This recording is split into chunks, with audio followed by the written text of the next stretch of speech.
And with that determination, we can start at the top of the head, and we can gently, lovingly notice the flat piece of flesh at the top of the head.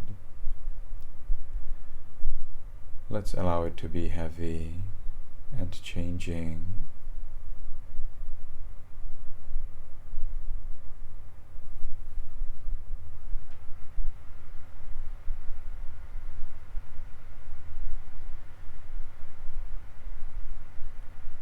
And we move on to the forehead. In the forehead there's a muscle. We can notice there is tension or it is relaxed. But we are especially interested in the heaviness and change in all of the places throughout the body.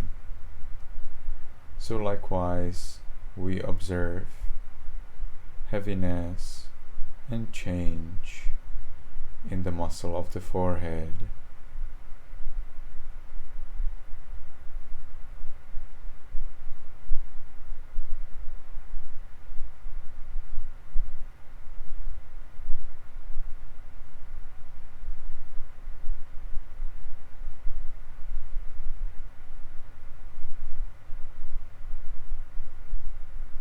We continue to the eyes,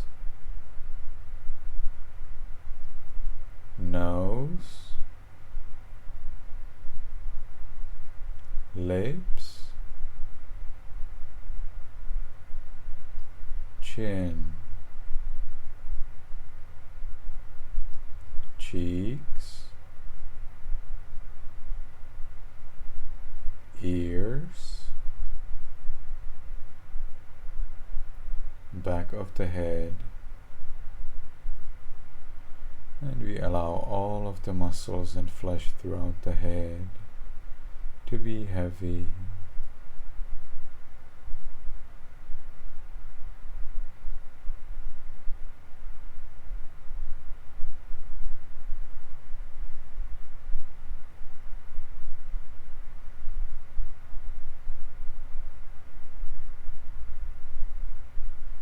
Bien, leben, pagomia, lemomia, dandang, lepshan,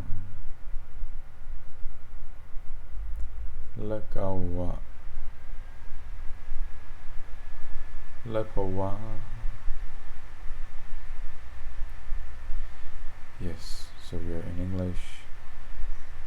So let's go from the shoulders, arms, elbows, forearms, wrists, palms, fingers, tips of fingers, chest, abdomen, back,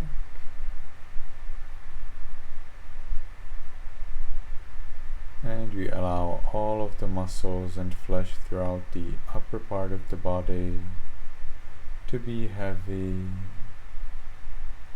and changing.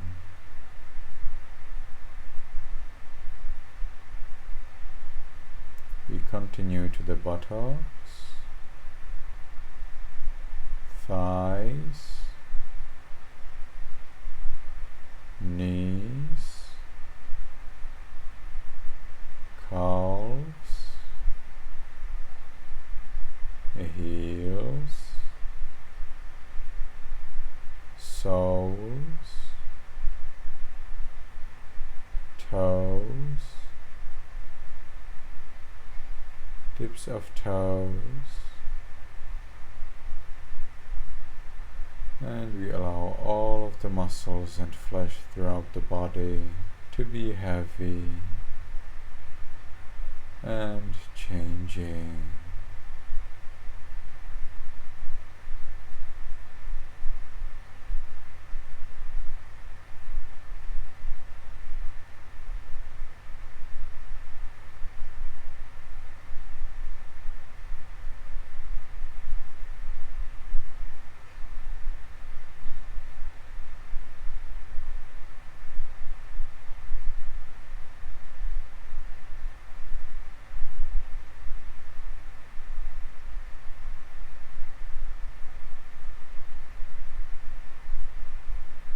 Now let's look at the impermanence and unreliability in the other parts of the body. Skin, bones, kidneys, heart, liver, spleen, lungs, intestines,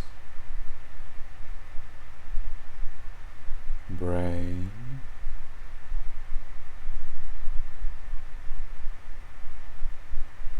phlegm, blood,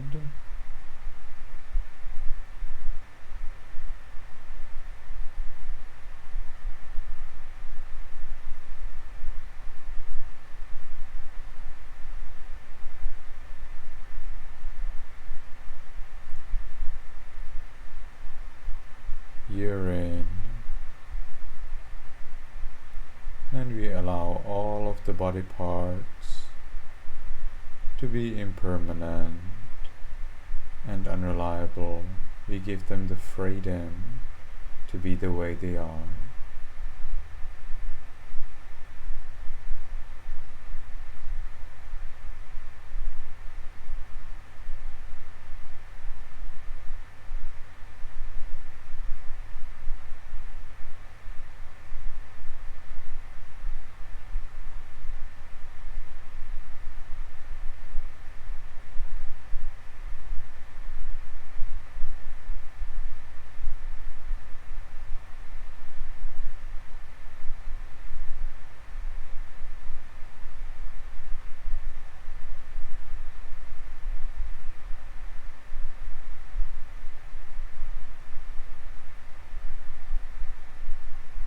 Now let's look at the mind and see if there are any thoughts.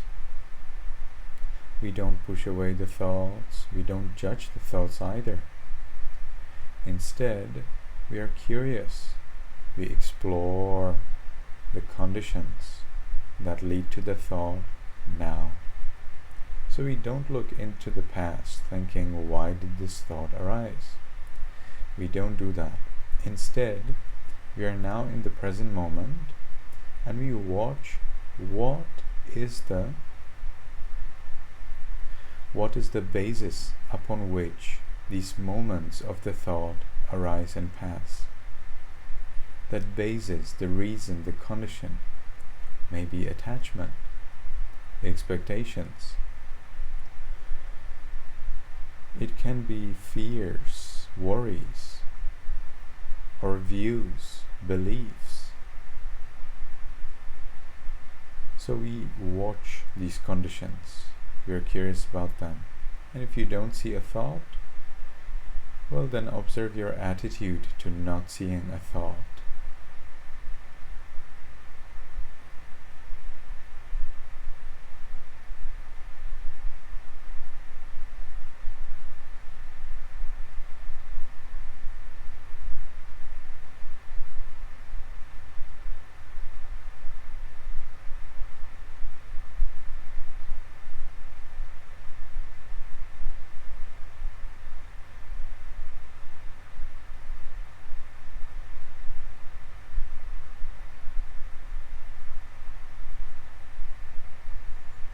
The more we can accept impermanence and unreliability in the body and the mind, the deeper peace we can achieve.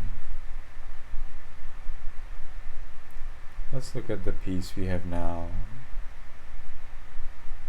And again, we explore it, we are curious. What is peace? Where is it? What does it do? How much of peace do I have? You can ask yourself those questions, but we answer them only based on this present moment experience.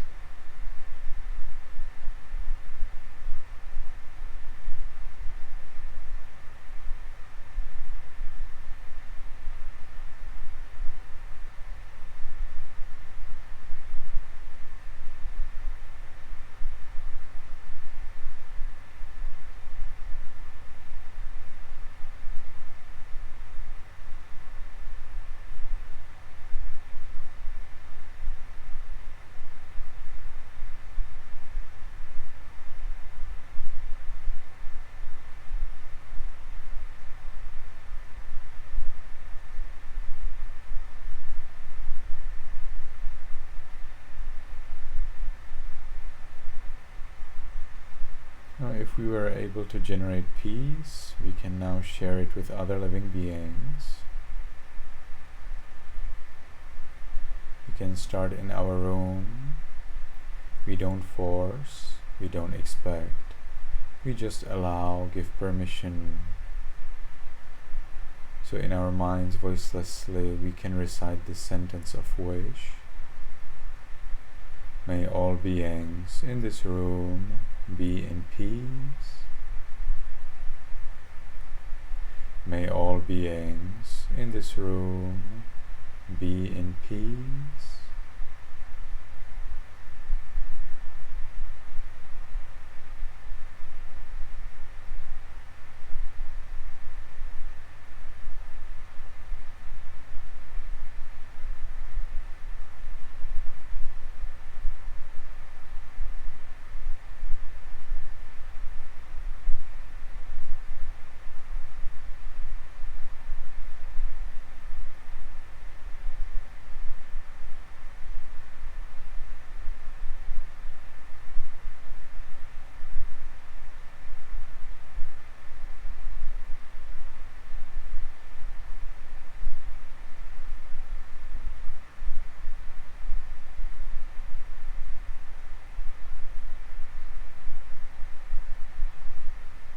May all beings in this building be in peace.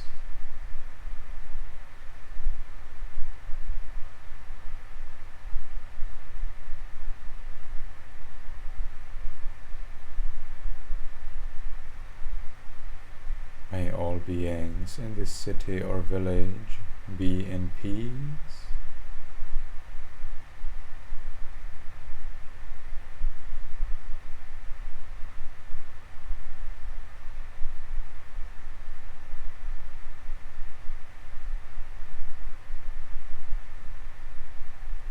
May all beings in this country be in peace.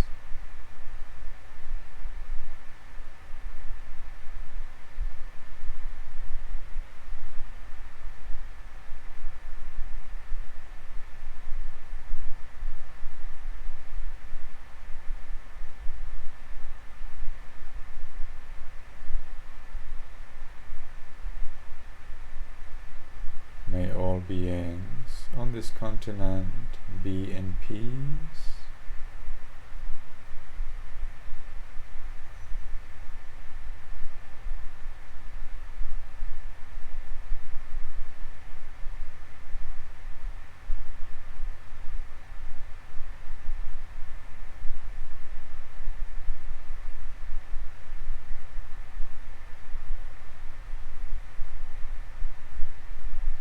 May all beings on this planet be in peace.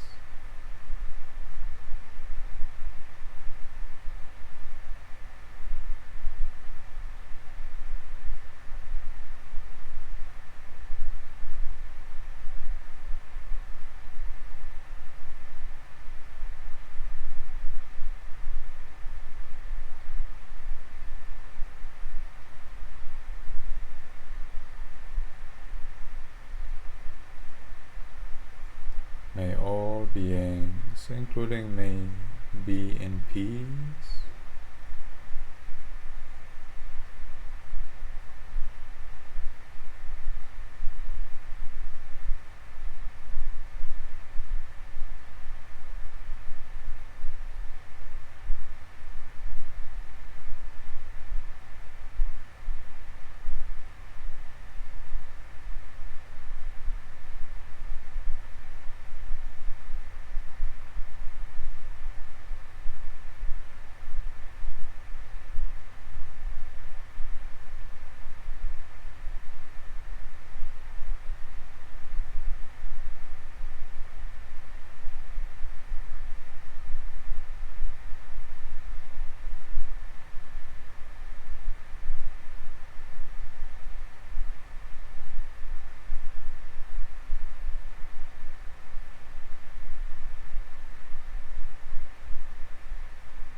Now, because the time for this sitting is finished, we will make the last determination in our minds voicelessly. From now on, I will always be mindful and shine with loving kindness. From now on, I will always be mindful and shine with loving kindness. From now on, I will always be mindful and shine with loving kindness. And with that determination, we can slowly, mindfully change the way of our sitting.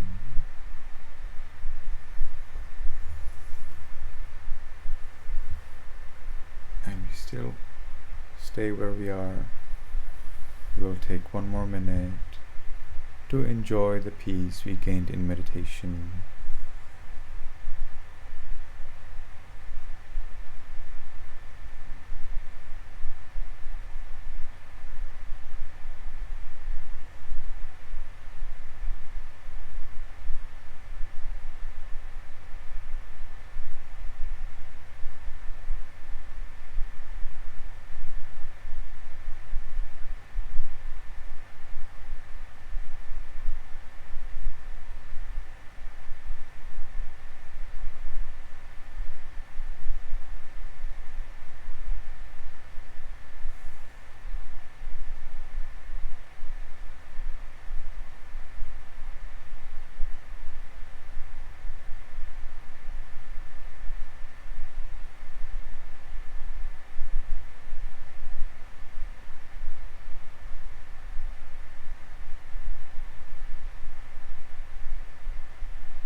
Alright, so I will ask Caitlin and Kema to remember for next time, please prepare your camera so that your legs, hands and face are visible, and we can move on to recitation. Today the recitation will be without the paper, so we are upgrading.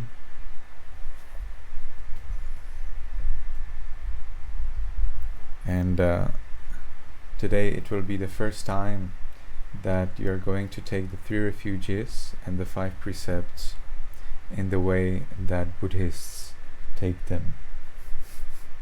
So Buddhists do not usually, there are exceptions if they are beginners, but usually Buddhists would not hold any paper, they would not read from any paper, they would just repeat what the monk says, because they already know it from their parents as they were listening to it and practicing it throughout their life.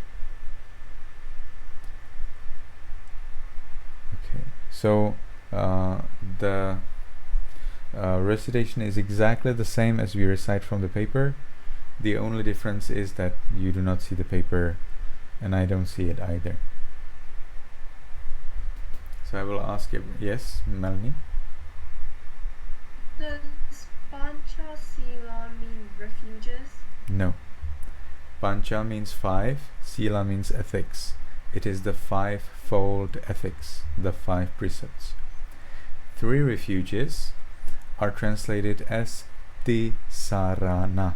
Ti means 3, Sarana means refuge.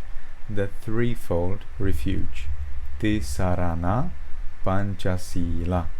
The 3-fold refuge and the 5-fold ethics. Thank you, Venerable Sir. Okay, so I will ask everyone to unmute yourself. And you can keep your hands at the chest as a symbol of that you're honestly taking the refuges and 5 precepts. And we can start. So I'm waiting for Marinda.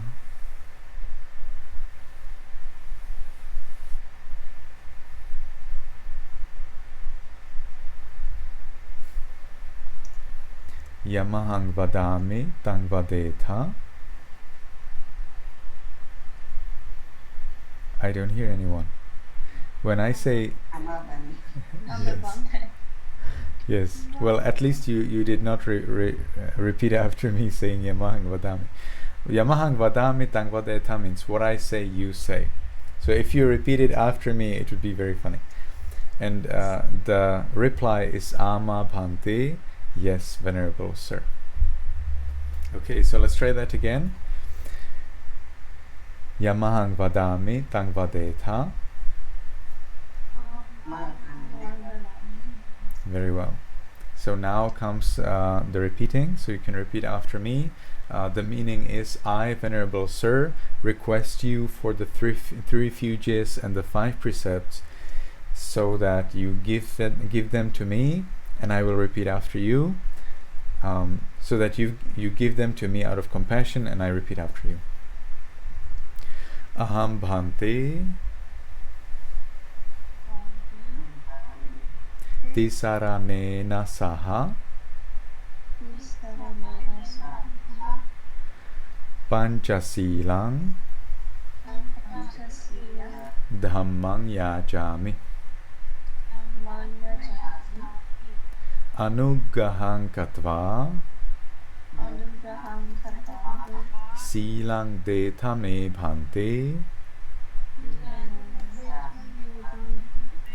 Anukampang Upadaya Dutiyampi Aham Bhante Tisaranena Saha Panchasilang Dhammang Yajami Anugrahang Katva Silang Deta Me Bhante Anukampang Upadaya Tatiyampi Aham Bhante Tisaranena Saha Panchasilang Dhammang Yajami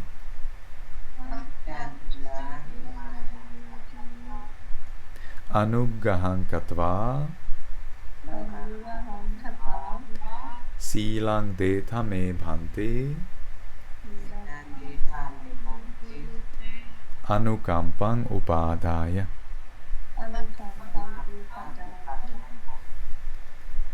Namo tassa Bhagavato Arahato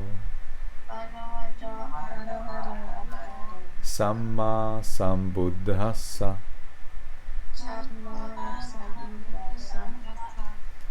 Namo Tassa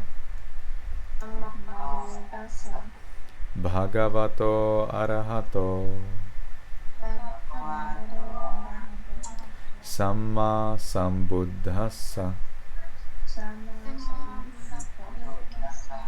Namo Tassa Bhagavato Arahato Samma Sambuddhassa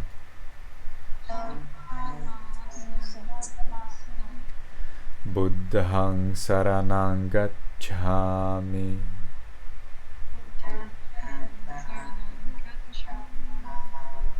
Dhammang Saranang Gacchami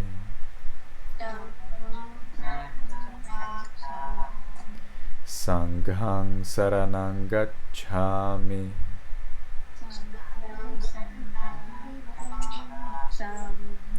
Dutiyampi Buddhang Saranang Gacchami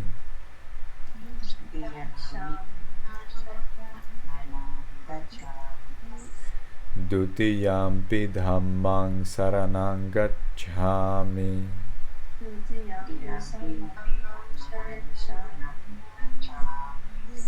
Dutiyampi Sanghang Saranang Gacchami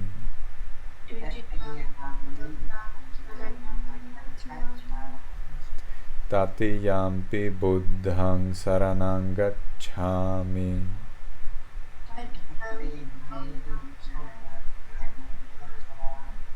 Tatiyampi Dhammang Saranang Gacchami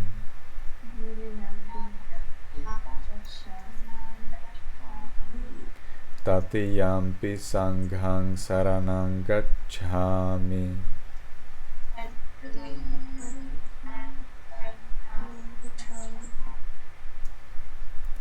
Sarana Gamanang Paripunnang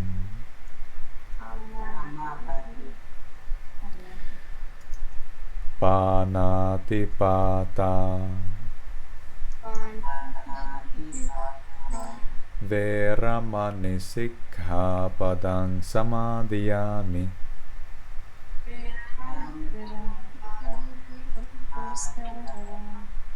Adinadana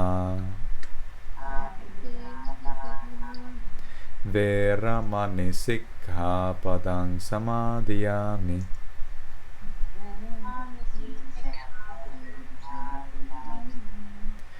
Kame Sumichhachara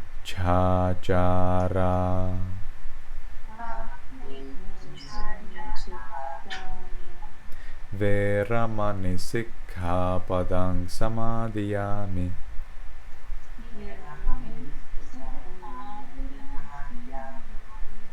Musavada Veramani Sikkhapadang Samadhiyami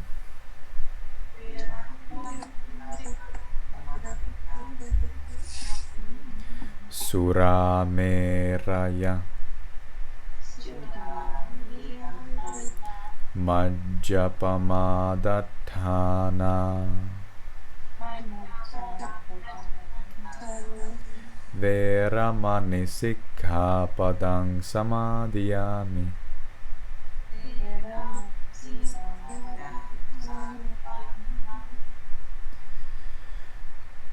So now I will encourage you to follow these three refuges, to protect these three refuges very well, to follow these 5 precepts which mean that we never kill, we never steal, we never commit adultery, we never cheat on our husband or wife if we have one, we never tell lies, we never drink alcohol.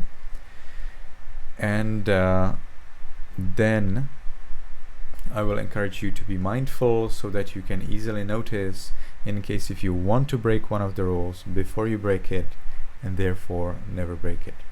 And you can then reply Ama Bhante, which means yes, Venerable Sir. So let's try that together. Tisaranena saddhing panchasilang dhammang sadhukang surakkhitam katva appamadena sampadetha.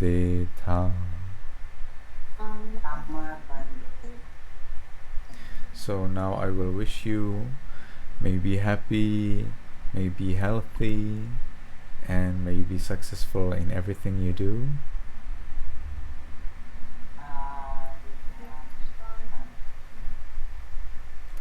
Alright, so whenever I wish you like that, it is good to reply sadhu, sadhu, sadhu, which means that you agree with that. Otherwise it sounds like you don't agree. What? I don't need that.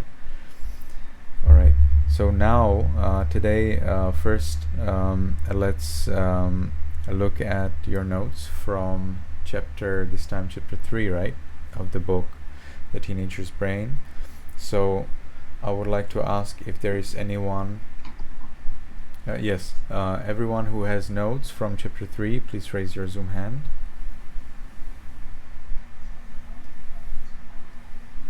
Okay, very well. Melanie is gone. Okay, Melanie, do you have notes? If yes, you can raise your Zoom hand. I have notes, but I put it in the book and not on my notebook. Do you know how to raise your Zoom hand? Yes, thank you. Jackson, do you have notes from the chapter 3? I didn't read chapter 3 yet because I've been busy this week. You haven't got the book yet? I got the book, but I haven't read chapter 3 yet because I've been busy. I don't hear the last two words. Can you please repeat just the two last words? You said because I have been busy. You have been busy. I see. Well, you can be sure I also have been busy. But it's good if you can find some time and put your busyness, arrange your busyness so that you can read those 7 or 10 pages. I can assure you that this book will save you time. Maybe not immediately, but certainly as the time goes, you will find out that you got skills and abilities and understanding which will save you a lot of time. So it's definitely worth it, and it's compulsory. I definitely request that everyone reads the chapter every day, because every week, because this will help us to understand each other, and it will help you to understand your parents, and it will also enable you to follow the 5 precepts, because you'll follow them through modern wisdom in addition to the ancient wisdom, and it will also allow you to maintain your happiness and peace so that you can easily meditate and be successful in this life and in the next life. It is a very powerful book which will help you to avoid a lot of difficulties that are coming and that you may be already now experiencing. So it is very necessary that you read the book for this class. Alright, so now you can everyone remove your hand. Tiha, do you have the notes? Yes, you have. Okay. Now everyone, please, you can remove your Zoom hand.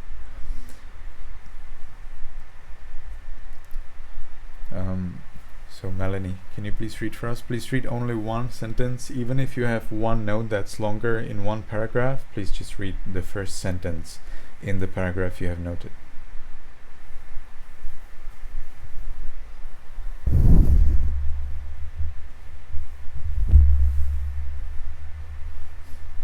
Yeah, I will of course most appreciate if you make notes in your notebook, but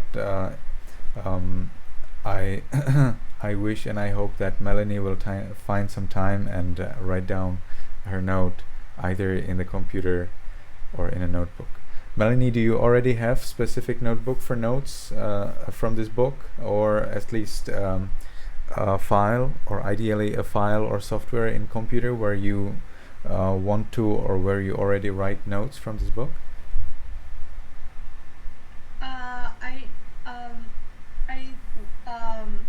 don't have them yet because I like writing in the book, but I do agree with you because the con is that I don't memorize terms very well. Yes. So, do you when do you plan to set up a file or software in your computer, or at least a notebook in the paper form for this? Does it have to be computer and paper form or either one? Any of the two. I think I'll do paper form because it's easier to transfer from paper to paper. Okay. And when? Now. Okay. Well, you cannot do it now, but after we finish the class, right? Yes, I will write down the terms. Yes. Good to write down the terms and also the marked passages. And if you wrote in your own words something in the book, it's really good to have it all in compact form so that you can later photograph that and have it in the computer, and you can then share it with others as well. The fantastic advantage of writing notes is that you can share them. You cannot share book because that's illegal, but you can share notes because that is legal. So this is a fantastic thing.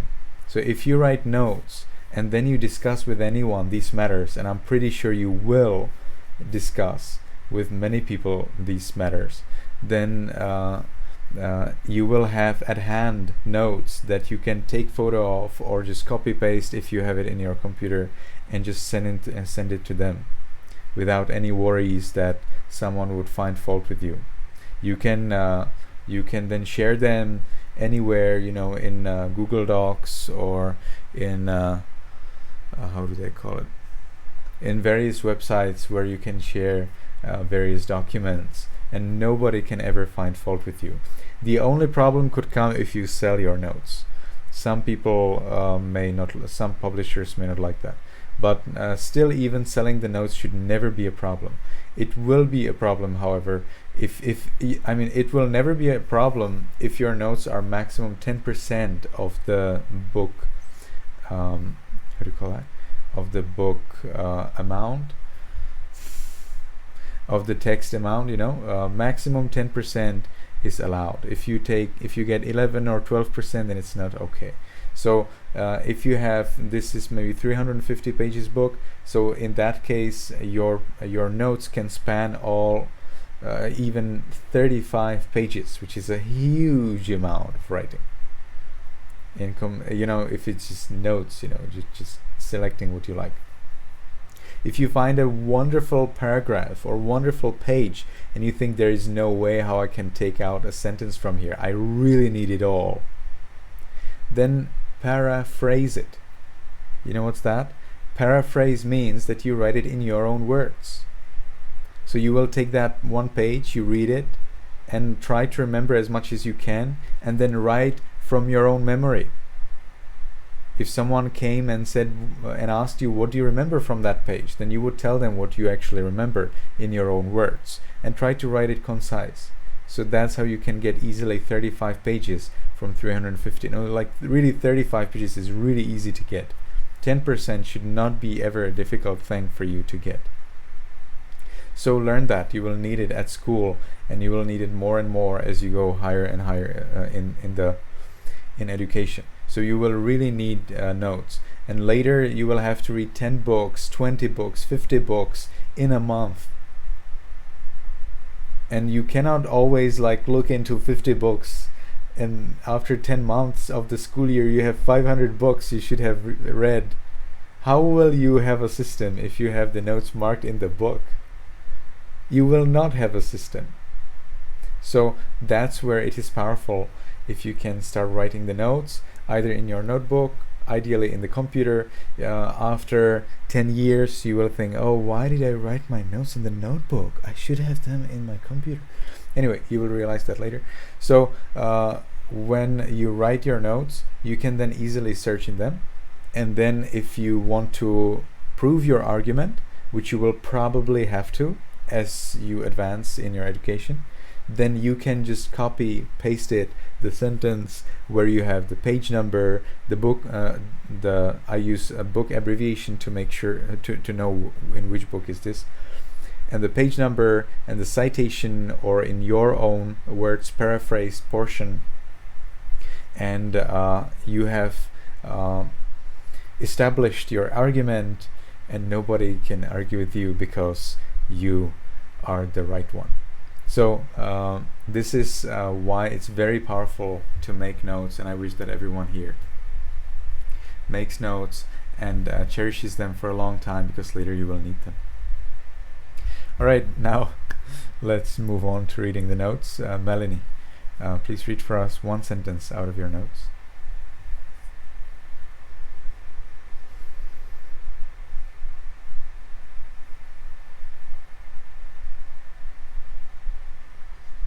The gray matter, the brain tissue responsible for processing information, continues to thicken throughout childhood as the brain cells form extra connections, those limb-like dendrites, known as arborization.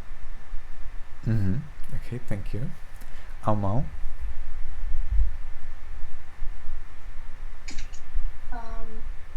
If neuron cells want to survive, they need helper cells called glia. Glia cells. And that's it. Tushonli. Thoughts, feelings, movements, and moods are nothing more than neurons communicating by sending electrical messages to one another. Very well. Caitlin. Caitlin doesn't have it. Or Caitlin does have it, right? I'm confused.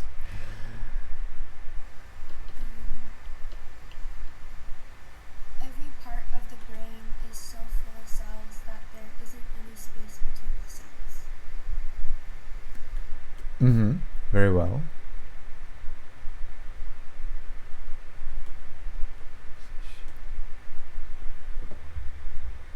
What was the special word, Melanie, that you read? Oh no, or was it Aumau? Aumau, sorry, Aumau. What was the special word that you read in your notes? Glia? And no, something like Neuron? you read about the gray matter, right? Who read about the gray matter? Melanie. So Melanie, what can you please read the note again? I lost the page. The gray matter, the brain. Wait, the gray. Can I repeat myself?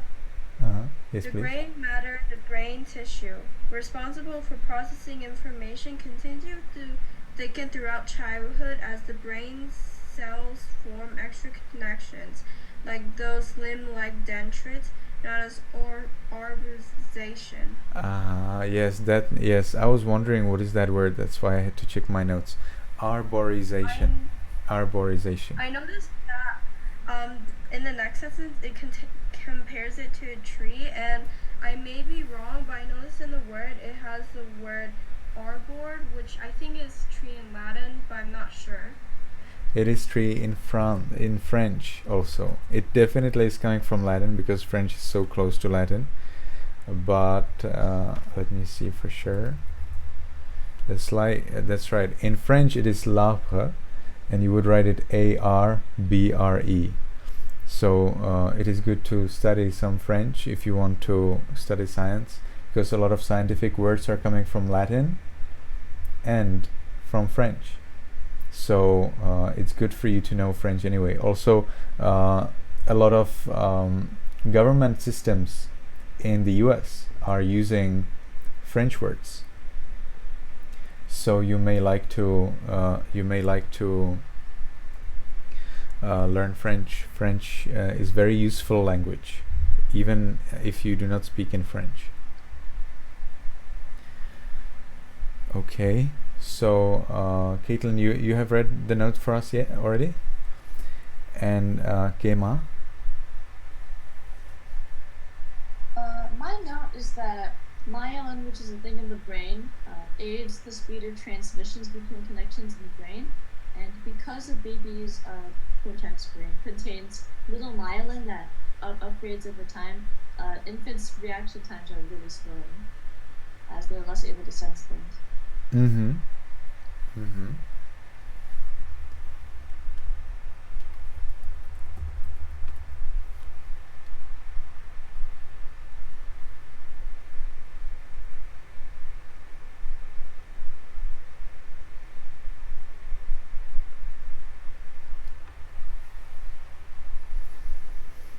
Mm-hmm. Then Sandy. Insight depends on the ability to look outside oneself, and it also it also is what it develops in the frontal and prefrontal lobes, which are the last parts of the brain to grow, which teens lack. What was the first word that you read? Insight? Yeah, insight depends on the ability to look outside. What is this first word? Like insight, you mean like understanding, you know? Is that the meaning? Insight. Mm-hmm. Okay. Tia has it right. Can you please read for us? My note is the number of neurons in the brain is the most dense at the time of birth, is the means to cope with the amount of stimuli infants receive. Mm-hmm. Okay. Marinda? Inhibiting a neural response is just as important as activating one when it comes to executive brain function. Mm-hmm. Okay. I see we have so Jackson is here one time as video and one time as audio, right? Okay. So I'll read for you my note. I have two favorites, so I have to choose one.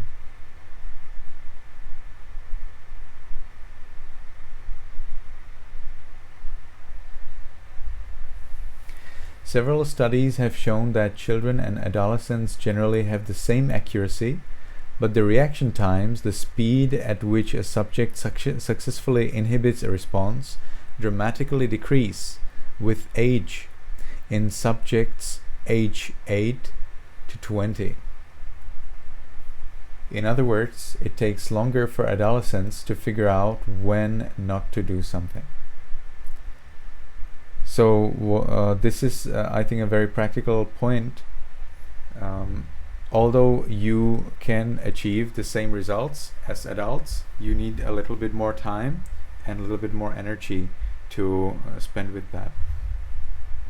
As you continue reading this book, you will find out that it's very difficult for adolescents to realize danger.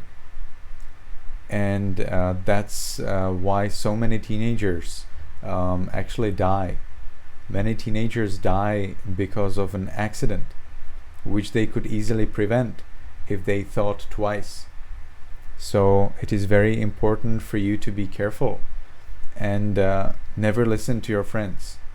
You always listen to your parents, because your friends know nothing. They're as wise as you are. So what is that helpful for? So it's very important to listen to your parents, to your teachers, to adults, because they know what's danger. For teenagers, they do not have the physical abilities to fully understand and appreciate the problem of danger. And they pay for that by life. I think that's quite a high price, right? Then last thing that I want to show you today is our next story. I would like to ask if there is anyone who drew a picture for our first story of Jātaka. If yes, please can you raise your Zoom hand?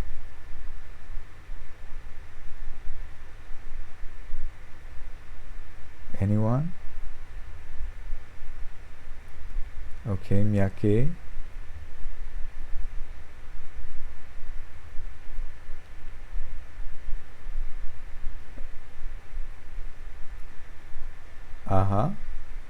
Doesn't seem like many people.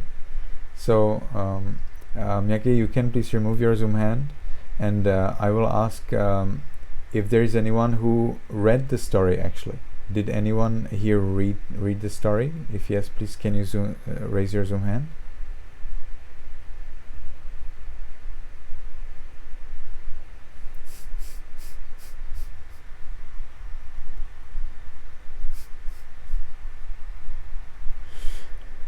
Okay, but so then there's coming the third question. Does anyone remember that I told you about the story last week and narrated the story for you in my words? If you remember that, can you please raise your Zoom hand?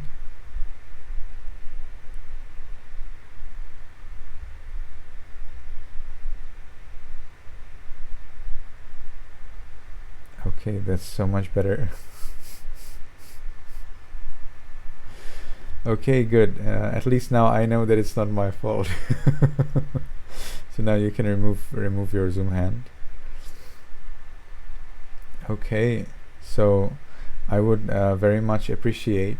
Yeah, there was a French flag, right, Nalini? So if you can contribute by your drawing, I think that would be very nice, because then we would have a nice collection of drawings for the pictures, not just from the 6 to 10-year-old kids, but also from you. I think it would be very inspiring and very interesting. Anyway, there is a new story, so I will tell you the story.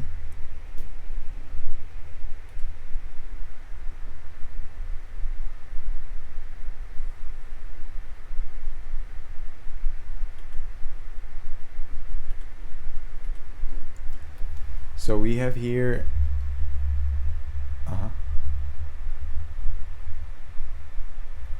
will I do that?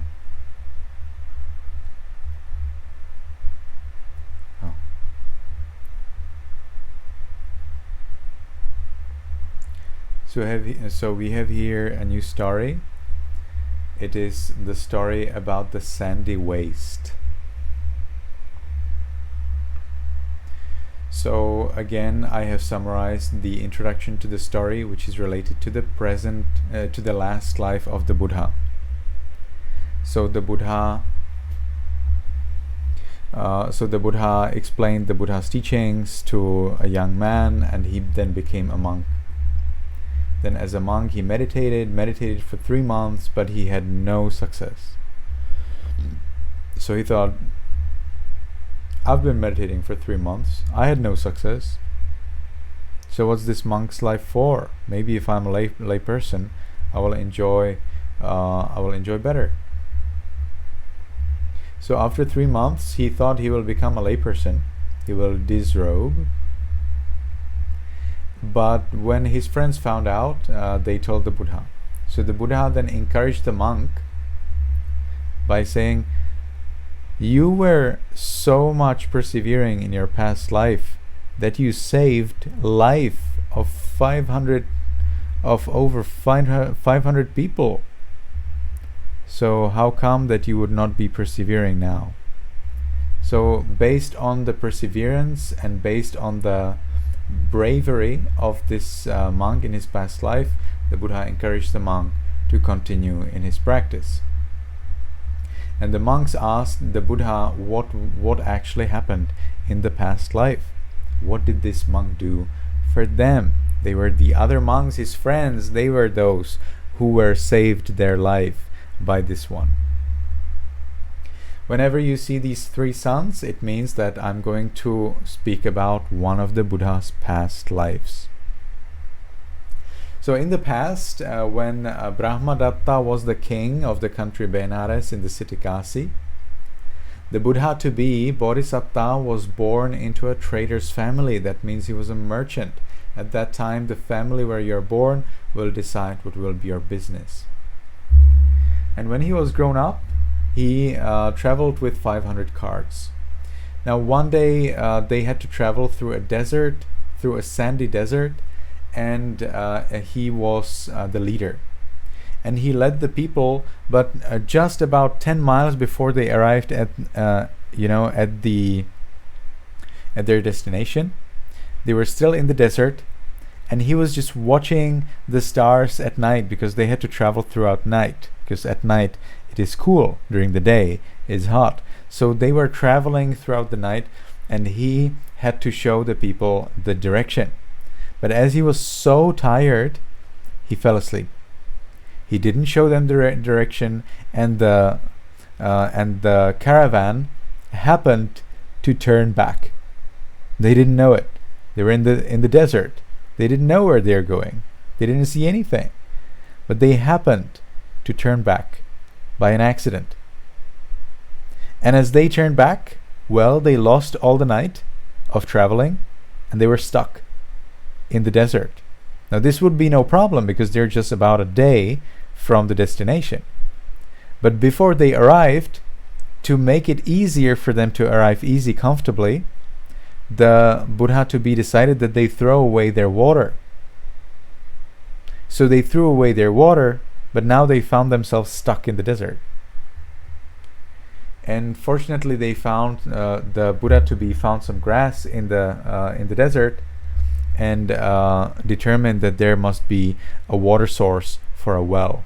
So they dug the well, and this monk who wanted to become a layperson, he actually helped uncover a stone that was the main blockage from the water. And then they got actually water right there inside the desert. And then they drank the water, they fed their animals, and they happily arrived at their destination. So that's the story. Here's a picture of a monk, so that you can imagine how maybe that monk looked like, who became a fully enlightened monk after listening to the past life story, by the way. He is holding an alms bowl. This is an alms bowl. In an alms bowl, monks receive food. In the other hand, he's holding food carrier. You certainly know that. And this thing that he's holding, below his head, that's called fan. We call it, we call it by different words in Sinhalese, in Pali, in Burmese. In Burmese, you would call it Jātaka, Jātaka, Jātaka. And this fan is very useful. First of all, it can protect you from the sun. It will usually not look like this. This is a cloth fan, and that's not exactly what monks most appreciate. But a fan can protect you from the sun, and if it's raining, if it is a proper talipot fan, which means a fan made of palm leaf, then that can protect you also against rain. At least your head. It's small, but it can protect you a little. Monks are not allowed to carry umbrellas in the village. Monks are not allowed to take on raincoats. So monks usually get totally soaked wet when they go outside, and it's totally normal, and it's part of the monk's life. Me either. When I go outside and it's raining, I get totally soaked wet. Yes, Melanie? Today my mom told me that peacock means in Burmese down, and also when you said yet down, I noticed I was wondering if it was connection to a peacock, because that fan is kind of designed like a peacock's tail. So I was just wondering if they're related. That's an interesting idea, but they're totally not related, because peacock is down, and this is yet down. So down is up, and this is down is down. Down is written with dadui, with D. You would have to use D if you had to transcribe. In the fan, yet down, you use T. Burmese will anyway sloppily pronounce it as down, but you actually use the letter that's commonly pronounced as T like Tom. Whereas in down for peacock, you would have to transcribe it by D like David. Down means a wing. So this is the wing that the monks are flapping wing to flap. Ya means to flap. When isn't that's ka, right? But what is ya? Ya, let me see what the dictionary is. Yes, but that, yeah, I see. Yes, that's right. That's correct. I would have searched it with Yagao.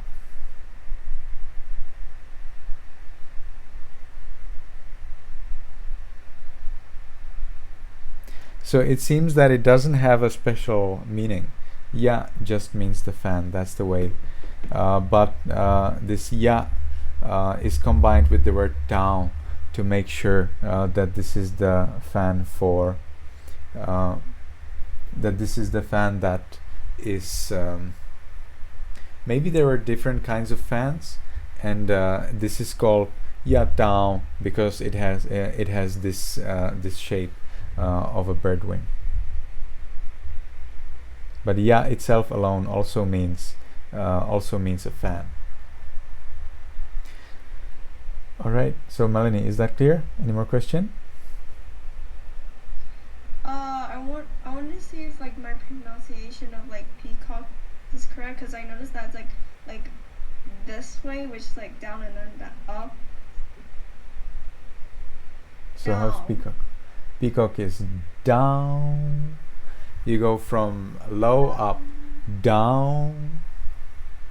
Down. Perfect. And now a fan. How would you say it? A fan? Down. No, that must go down. Down. Down. Yes, perfect.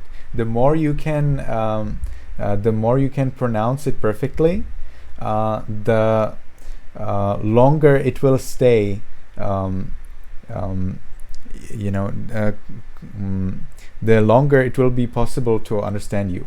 Later, when you start to learn many words and you start to speak in sentence, if your pronunciation is not perfect at the time when you learn it, then your pronunciation will get naturally sloppy. That's the way how it happens.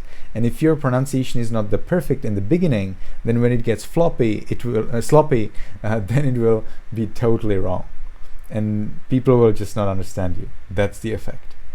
So we want to be as perfect and as clear as possible, especially at the time when we learn, so that later when we start to get a little sloppy and start to get a lot of practice, we still stay being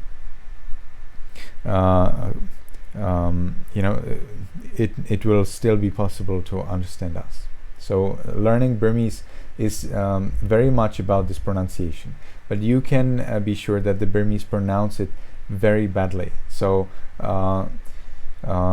they are very sloppy, and that's what makes Burmese language one of the most difficult languages in the world, because Burmese people are sloppy. They make mistakes when they write, they make mistakes when they speak, and those mistakes are not at all recognized because they are used to them.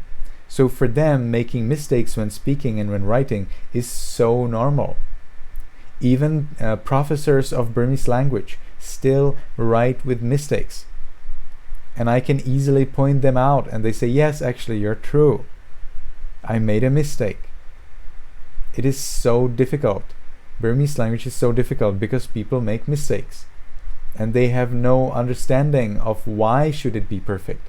The intention to be perfect, which we all learn since our childhood in the West, is missing. It is not at all considered in Asian cultures. Maybe Japan, hard to tell, but most of Asian cultures, not just Burmese, but Sri Lankan and Thai and Cambodia and Laos and all of those countries, they are very sloppy. And Burmese language, unfortunately, is very difficult to pronounce. It's very difficult to write. So if you do not want to be perfect, then you will make mistakes. And Burmese people do not want to be perfect. They don't see any reason in that. So that's why Burmese language is so difficult. You will learn Burmese language thinking, I will learn it perfectly and then people will understand me. That is why people will not understand you, because you think that you will learn it perfectly. When they listen to you, they already expect that you will make the certain kinds of mistakes, and you need to know what kinds of mistakes you're allowed to make. When they speak, they always make these mistakes. If you expect them to be perfect, then that's even worse. If you learn Burmese language perfectly with the grammar, with the vocabulary, pronunciation, then people maybe sometimes will understand you. But always expect that the people will not speak perfectly, that they will not write perfectly. They will make so many mistakes. It's so common. People write things that I know so well, but I don't understand because they just wrote one letter a little bit different, or they miss one portion of the letter. There's no way for me to understand because I do not expect the mistake there. In the beginning, it's really difficult. Gradually, you learn what are the mistakes that they make, so then you can understand. But they still invent new mistakes, and they understand each other perfectly. That's the point in writing. In speaking, it's a problem. In speaking, they don't understand each other. Burmese speaking is so bad because if you do not know the context of the person's talking, you will not understand them either as a foreigner or as a Burmese people. They don't understand each other. I have recorded a little discussion of a professor at a university talking with a very famous, very knowledgeable monk. It was about 30 seconds, maybe 1 minute conversation. Very easy thing. She was telling the monk, Venerable Sir, I am used to translate simultaneously. Now I had to translate you sentence by sentence. How many times did you have to listen to me to understand what I just said? One time. But I recorded that discussion. And then I brought that discussion to the office of the monastery because I didn't know what they talk about. I just didn't know. So I was still beginner in Burmese. And the ladies in the office, they were listening to it. The sound was very clear. They were listening through whatever you call it, earbuds or something. So they were clearly listening to it. And one lady who had BA degree in Burmese language, she couldn't understand it. She listened to it 3 times, 5 times, 10 times. She couldn't understand what they were talking about. Then another lady came who has MA degree in Burmese language. I was quite lucky to have these people in the office, right? And she was listening to that recording. She couldn't understand it. She could understand it after the 3rd time of listening. If the context is missing, the Burmese people will not understand each other. It's really bad. So imagine how bad it is for us who have to learn this language. You know, it's really hard. It's really hard. When monks teach Dhamma, people don't understand, especially the youngsters who are not used to listen to Dhamma, to this language. And that's why the young people do not listen to Dhamma. Today, less and less young people listen to Dhamma because they don't understand what the monks say. Well, the monks also pronounce very sloppily. Actually, the monks are the sloppies of all in pronunciation. It's very difficult because the monks, when they memorize the scriptures, they memorize them by shouting those things. So they shout blah blah blah blah blah blah blah blah, and they learn to be sloppy because the sloppiness helps them to pronounce it and read it faster. And that, of course, then reflects on their pronunciation when they talk. It's the worst you can imagine. On the other hand, because the monks read and write so much, their grammar in writing is the best of all. It is not correct, but it is still the best of all. They have the best vocabulary, the richness, the vocabulary wealth, They have the best understanding of the grammar, best understanding of the history of the Burmese language. Of course, not as much as Burmese historians. They are always the best. But Burmese monks are very bad in pronunciation. And it's very common that people come to listen to Dhamma not to understand. Burmese people listen to Burmese Dhamma talk not to learn Dhamma. Many of them. There are of course exceptions. They listen to Burmese Dhamma talk to get kuto, to get merit. They have no clue what the monk was talking about. But they are happy because they get merit. The merit of listening to Dhamma. It's a little bit counterproductive. Anyway, these people, they listen to Dhamma, they don't understand it, but they're happy out of that. But be careful, you get the merit of listening to Dhamma when you understand it. So they don't understand it, therefore the merit is very low. It is there, but it's very low.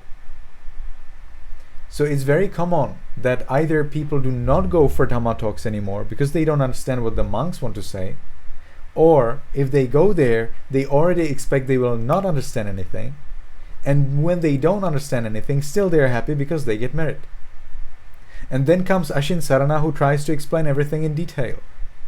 That's why I am so popular, because it's very rare to find a monk who explains Dhamma not only so that you get the merit of listening, but also that you get the merit of understanding.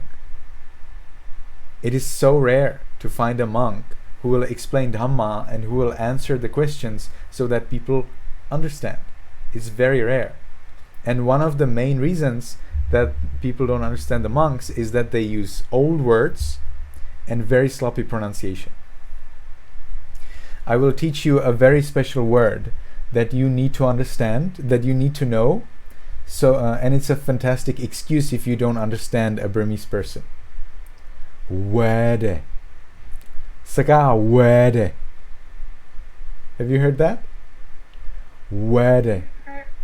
I heard it when like trash, like when it was like, oh wait, like trash, like throw it away, and then, like they kept repeating it, so I got the word wede, and when they like throw away a box.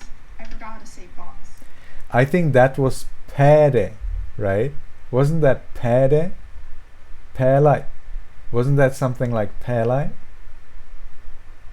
No, I'm not sure because I'm pretty sure they said wede because I talked to my dad and then we also talked about something like how he couldn't understand like a Rakhine woman like speaking Burmese because her zaga welo.